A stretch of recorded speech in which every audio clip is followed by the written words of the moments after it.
Your application, second application of potentiometer to determine the internal resistance of a cell.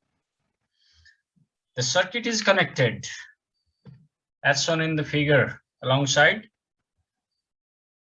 How will you draw the figure? First of all, draw the potentiometer wire AB. Then draw the primary circuit, which consists of a battery called driving cell. जसको EMF लाई यहाँ EP भनेर लेखेको छ. A switch, and there can be an ammeter. यहाँ ammeter पनि हुन सक्छ to check if the circuit is working or not. And there is a variable resistor called a rheostat. The symbol RH is for a rheostat. That is variable resistor, which is used to control the current in the circuit. Current control गर्नलाई use गरिन्छ. If you increase the resistance, the current will decrease. If the resistance is decreased, the current will increase. अनि त्यो rheostat को अर्को end लाई wire को B point मा लगेर कनेक्ट गरिन्छ. याद राख्ने यो कुरा यहाँ भुल्न पाइदैन कि यो ड्राइभिङ सेल को पोजिटिभ टर्मिनल चाहिँ ए पोइन्ट मा आएर कनेक्ट भएन. त्यस्तै अब हामीले इन्टरनल रेजिस्टेन्स डिटरमाइन गर्नुपर्ने सेल यहाँ छ. यसको EMF E छ अनि इन्टरनल रेजिस्टेन्स स्मल r छ है. त्यसको पनि पोजिटिभ टर्मिनल पोइन्ट ए मा आएर कनेक्ट हुन्छ. त्यही भएर त्यो ए पोइन्ट लाई कसरी सम्झिने भनेको रे ए पोजिटिभ ब्लड ग्रुप सम्झेर ए पोइन्ट मा पोजिटिभ टर्मिनलहरु कनेक्ट गरिन्छ भन्ने सम्झिने भनेको हैन. र त्यो सेलको नेगेटिभ टर्मिनललाई ग्याल्भनोमिटरको एउटा एन्ड मा लगेर कनेक्ट गरिन्छ. Next,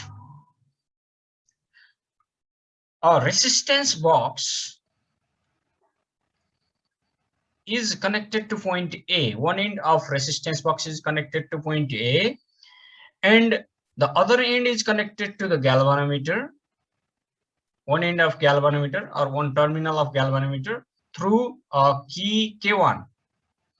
We need this key because every time we do not connect a resistance box while taking data. यो key K1 हामीलाई जति बेला रेसिस्टेन्स बक्स चाहिँदैन त्यो बेलामा ओपन राख्दिने. ओपन राख्ने भनेको अफ गर्ने हैन. अनि जति बेला कनेक्ट गर्नुपर्ने हुन्छ त्यति बेला क्लोज गर्ने अथवा अन गर्ने हो. ल त्यो त म स्टेपमा बताइहाल्छु. And the other end of galvanometer is connected to a jockey. जक्कीमा कनेक्ट भएको हुन्छ अर्को एन्ड ग्याल्भनोमिटर को. त्यो जक्की भनेको मैले बारम्बार बताइसके, धेरै पटक बताइसके. यो पेन को साइज को मेटालिक रड हुन्छ जसको एउटा एन्ड के हुन्छ स्लाइटली फ्ल्याट हुन्छ हैन. फ्ल्याट हुँदाखेरि के हुन्छ benefit? It maintains the connection with the potentiometer wire while sliding over it. Hey, the step the circuit connection is complete. Now the procedure starts. Steps for taking data starts. First of all, the only cell is connected. That means this switch is kept off. Off राख्ने भनेको connect नगर्दिने, open नै राख्दिने. सबैजनाले सुनिरहेको छ हैन? सुन्नु पर्यो. अनि ल K1 लाई ओपन राख्ने, सेल मात्र कनेक्ट गरेपछि you have to slide the jockey. यो जक्की भनेको जस्तै ए बाट स्लाइड गर्दै जाने अनि त्यसपछि कुनै पोइन्टमा गएर यो ग्याल्भनोमिटर छ नि यसमा जीरो डिफ्लेक्सन आउने बेलासम्म स्लाइड गर्ने. सी पोइन्टमा यसको सी पोइन्टमा होइन, सेल मात्र हुँदा EMF अलिकति बढी हुन्छ त्यसकारण त्यो लेन्थ पनि बढी आउनु पर्यो त्यसको लागि हैन लेन्थ पनि ज्यादा आउनु पर्यो यो यहाँबाट स्लाइड गर्दै जाँदाखेरि यो सी ड्याश पोइन्टमा पुग्दाखेरि ग्याल्भनोमिटरमा जीरो रिफ्लेक्सन आउँछ कति बेला रे when the cell only is connected resistance box is not connected त्यति बेला अब यो सी ड्याश पोइन्टमा गएर ग्याल्भनोमिटरमा जीरो रिफ्लेक्सन आयो भनेर हामीले सपोज गर्यौं हैन त्यो लेन्थ भनेको L1 लेन्थ हो ए देखि L1 लेन्थमा गएर जीरो रिफ्लेक्सन आयो अनि प्रिन्सिपल अफ पोटेन्शियोमिटर अनुसार के हुन्छ त त्यो लेन्थ सँग डाइरेक्टली प्रोपोर्शनल हुन्छ EMF है त्यसपछि आएर E = KL1 भनेर कन्स्ट्यान्टको टर्ममा लेखियो यो के भनेको चाहिँ के हो पोटेन्शियल ग्रेडियन्ट मैले यो हिजो पनि सोधेको थिएँ याद राख्ने के चाहिँ पोटेन्शियल ग्रेडियन्ट हो त्यसको युनिट भोल्ट पर मिटर हुन्छ यसलाई कसरी डिफाइन गर्ने पोटेन्शियल पर युनिट लेन्थ अथवा potential difference per unit length भनेर चाहिँ बुझ्ने ल इक्वेसन 1 आ सेल मात्र कनेक्ट गर्दाखेरिको चाहिँ केसलाई भयो यो हैन अब के गर्ने त भन्दा न क्लोज की K1 लाई क्लोज गर्ने take one value of resistance box यहाँबाट कुनै 2 ओहम भनौं न 2 ओहम को रेसिस्टेन्स भ्यालु राख्ने फिक्स गर्ने त्यसपछि की K1 क्लोज गर्ने एन्ड रिपिट द प्रोसेस त्यो प्रोसेस रिपिट गर्ने प्रोसेस रिपिट गर्दाखेरि मतलब स्लाइड गर्ने कहाँदेखि पोइन्ट ए देखि जक्कीलाई स्लाइड गर्ने स्लाइड गर्दै जाँदा अघिको भन्दा थोरै लेन्थमा ग्याल्भनोमिटरमा जीरो रिफ्लेक्सन आउँछ हैन अनि त्यो पोइन्टको लेन्थ भनेको L2 छ त्यसो भने अब चाहिँ अब यहाँनेर हेर अघि E सँग इक्वल भयो अहिले अब यो E सँग इक्वल हुँदैन यो टर्मिनल पोटेन्शियल डिफरेन्स सँग इक्वल हुन्छ KL2 यसलाई इक्वेसन 2 भन्ने है अब यो दुईटाको रेशियो लियो भने E/V = L1/L2 आयो यसलाई इक्वेसन नम्बर 3 भन्ने है अब यहाँनेर के भइरहेको छ ग्याल्भनोमिटर हेर है यो की क्लोज गर्दाखेरि ग्याल्भनोमिटरमा करेन्ट फ्लो नभइराखेको अवस्थामा हामीले यो लेन्थ फिक्स गरेको हो सी पोइन्ट सम्म चाहिँ के भएको जीरो रिफ्लेक्सन आएको सी पोइन्टमा गएर हैन भने अब यो त्यसो भए सेलको करेन्ट के भइराछ त सेलको करेन्ट के भइराछ त्यो हेरौं म एकपल्ट यसलाई इरेज गरे है यहाँको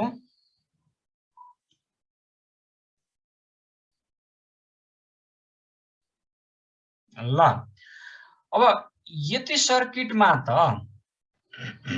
यो त क्लोज सर्किट भयो कति बेला यो स्विच क्लोज गरेको केसलाई क्लोज सर्किटमा सोर्स पनि छ भनेपछि त त्यहाँ करेन्ट फ्लो भइहाल्छ त्यो सर्किटमा अनि एउटा इन्टरनल रेसिस्टेन्स छ सेलको हैन यो स्मल आर भनेको सेलको रेसिस्टेन्स भित्रको रेसिस्टेन्स हो अनि यहाँको यो क्यापिटल आर भनेको रेसिस्टेन्स बक्सको रेसिस्टेन्स हो क्यापिटल आर हो त्यो हैन अब त्यसो भए त्यो सर्किटमा एक्सटर्नल रेसिस्टेन्स छ सोर्स छ भनेपछि करेन्ट फ्लो हुन्छ करेन्ट फ्लो भयो भने यो सर्किट फर्मुला भनेर हामीले के गर्न सक्ने भयो एप्लाई गर्न सक्ने भयो यो इन्टरनल रेसिस्टेन्स र यो एक्सटर्नल रेसिस्टेन्स को रिलेसन 11 क्लासमा तिमीहरुले पढ्या हो यो फर्मुला यो सेल डिस्चार्ज भएको केसलाई यो फर्मुला पढेको हो 11 क्लासमा है याद राख्ने अब त्यसो भए यसलाई इक्वेसन नम्बर 4 भनौं इक्वेसन 3 लाई इक्वेसन 4 मा युज गर त के आउँछ इक्वेसन 3 लाई इक्वेसन 4 मा युज गरे भने हेर त small r equal to capital R times L1 upon L2 minus 1 हुने रहेछ नि हैन हेर त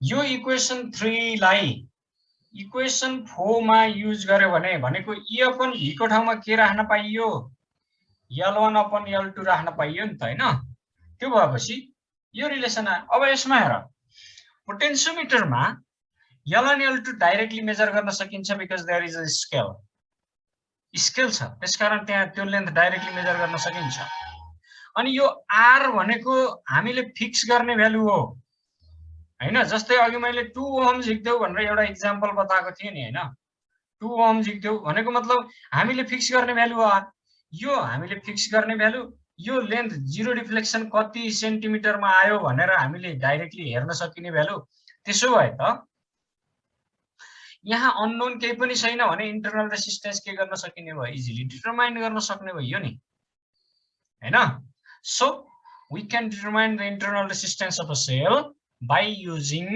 potentiometer ल अब यसको एप्लिकेसन को कुरा यति नै हो I will be sharing what is written on the slide है यही कुरा मैले जे एक्सप्लेन गरे त्यही कुरा लेखेको छ check on the next page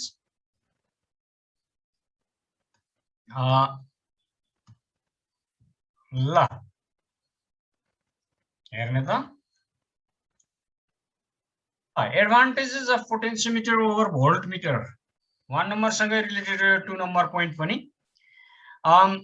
भोल्टमिटरले current draw गर्छ र EMF एक्युरेटली मेजर गर्न सक्दैन पोटेन्सियोमिटरले करेन्ट ड्रा गर्दैन त्यसकारण एक्युरेटली EMF मेजर गर्छ त्यो भएर potentiometer can be regarded as an ideal voltmeter भनेको जसको इन्टरनल रेसिस्टेन्स इन्फाइनाइट छ र करेन्ट ड्रा गर्दैन भनेदेखि त्यो आइडियल भोल्टमिटर हुन्छ त्यसो भए potentiometer behaves as or can be considered as an ideal voltmeter है यहाँ यत्रो धेरै सेन्टेन्स देखे पनि सम्झिनु पर्ने के हो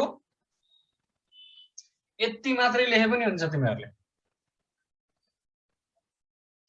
पोटेन्सियोमिटर is equivalent to an ideal voltmeter of infinite resistance हैन किन इन्फाइनाइट रेसिस्टेन्स भयो भने मात्रै करेन्ट ड्रा गर्दैन पोटेन्सियोमिटरले करेन्ट ड्रा गर्दैन त्यसकारण त्यही इन्फाइनाइट रेसिस्टेन्स भएको आइडियल भोल्टमिटर जस्तो हुने भयो नाउ नेक्स्ट पोइन्ट हामीले भोल्टमिटरमा डिफ्लेक्सन अब्जर्भ गर्छौं हैन डिफ्लेक्सन निडलको डिफ्लेक्सनलाई अब्जर्भ गर्छौं त्यो गर्दाखेरि लिस्ट काउन्ट बराबरको चाहिँ एरर जहिले पनि भइरहन सक्छ भोल्टमिटरमा तर हामीले पोटेन्सियोमिटर युज गर्दाखेरि नो डिफ्लेक्सन इनिशियल पोजिसन कस्तो थियो पछि डिफ्लेक्सन भएको नभएको त अवस्था यतिकै थाहा हुन्छ त्यहाँ यताउता दायाँ बायाँ हेरेर साइडबाट हेरेर डिफ्लेक्सन छ कि छैन भनेर मिस्टेक हुने चान्स कम हुन्छ हैन भनेको एरर पनि पोटेन्सियोमिटरको डाटा अब्जर्भ गर्दा एरर पनि के हुन्छ कम हुन्छ भोल्टमिटरमा भन्दा है यो सबै एडभान्टेजहरु भयो है